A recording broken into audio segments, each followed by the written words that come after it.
Hey, Greg, thanks for talking to us. Appreciate it. Maybe talk about both of the goals that you guys end up scoring. You're down 2-0, end up tying this game 2-2, get a point in a place that I think a lot of people, myself included, thought you guys didn't have much of a chance at. What does this show about the team, and how did you create some of those scoring chances? Yeah, I thought. I actually thought it through the course of the first half we had probably the bulk of possession. It felt like it anyways, and we were getting to some good spots, but we were maybe losing a little bit of speed in the final action, and they were able to cut us down, and we weren't able to finish.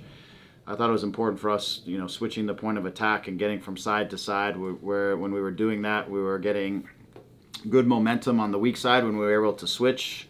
Those are things we were trying to accomplish, as we got going into the game. I thought the first goal we gave up was actually a product of us trying to force the ball back to the same side instead of, as it came back to John, if we get to the other side, we probably don't put ourselves in that situation. So, but I think it was just a commitment. If I'm being honest, at the top of my head, after everything, I can't remember the first goal exactly. You want to walk me through it, and I'll.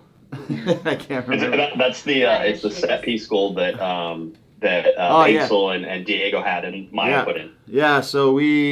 I actually thought we were quite good on the attacking set pieces. We had a lot of them, and you work through your natural sets. When you get to like 7, 8, 9, 10, guys start to improvise a little bit off of some of your natural sets, and I thought we created some pretty good moments off of some of the improvisational moments. So that one is something that we've kind of been talking about, is not necessarily just dumping it, but putting it in play and building a little bit some momentum. But to be honest, they just kind of improvised on it, and they were able to get Diego into a good position and good delivery to Diego on the back post. So again, it comes off of a couple principles in our set pieces that we've been talking about. But at the end of the day, the credit goes to the guys to recognize the advantage that they were able to get by playing fast and getting around the outside there on the left. The second goal, again, I mean, I don't remember all of the details on it. We had obviously gotten to a point where we were waiting to like the last 10 minutes to get Maya up into the 9 position, trying to get Mowdy just getting around on the outsides, just trying to get some numbers forward and maybe use Maya as somebody that we could target off of and play. And we got around the left side, and I don't even remember. We put a ball in a good spot. Tucker kind of keeps it alive as he's trying to kind of slide and get it. Mickey stayed with it, which means, I mean, he kept his momentum going from a pretty good distance to end up in that position. So I think it was commitment. He just made the commitment to go and get there, and in the end, he's able to bury it. But I think the whole game came down to, again, like the guys working for each other, sacrificing at times just for each other, trying to stay as connected as we could. I thought we had some good moments and spells of possession, but always with the Seattle team, it's can you turn the possession into really like hurting them, and it took us a while to get that situated. But I thought the guys did a really, really good job. There were some times where we got caught, where we were over pressing, and they were able to stretch us out and get us a bit on the run between our 2 center backs. One was releasing, the other one was getting caught chasing, and there's a couple of those. So in the half, second half, we started to try to stay a little bit more together. Also because, I knew they were going to keep coming on with top subs, and we were going to have to manage some of our minutes a little bit and get through it. So, we were trying to play the game within the game a little bit too. So, but super proud of the guys. I mean, this is not, like you said, this is not an easy place to come and get a point, especially if you go down to take a point out of it. So really happy for them. This particular group of players has picked up a win and 2 draws on the road, and it's been most of these guys just working collectively and sticking to kind of the program. So it's been fun for them and fun to watch them. One of the guys who had a big night, Novak Mitrovic, had 7 saves on the night. Seemed really aggressive there towards the end of the game as well, coming out and punching a couple balls, grabbing that last ball at sort of the last whistle. I know we've talked about his progression so much this year, but what does that performance sort of do for you just on the night? Yeah, it's interesting because I felt like in the first half there was a couple situations where we wanted him to be more aggressive, to cover in behind the back line. There was a couple balls that were slipped in that I felt like he could probably, if he's a little more connected and a little more aggressive, he could get to. But he did make one quite good save in the first half where he was able to close it down 1 or 2. But I felt like with Kevin, chatted with him at halftime and just really encouraging him to be aggressive.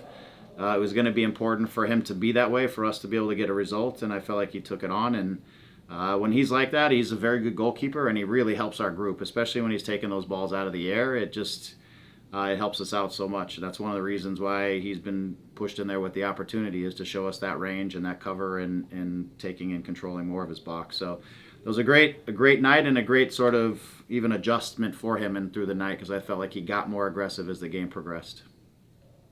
Thanks, Greg. Thank you. Okay, go ahead, Alex.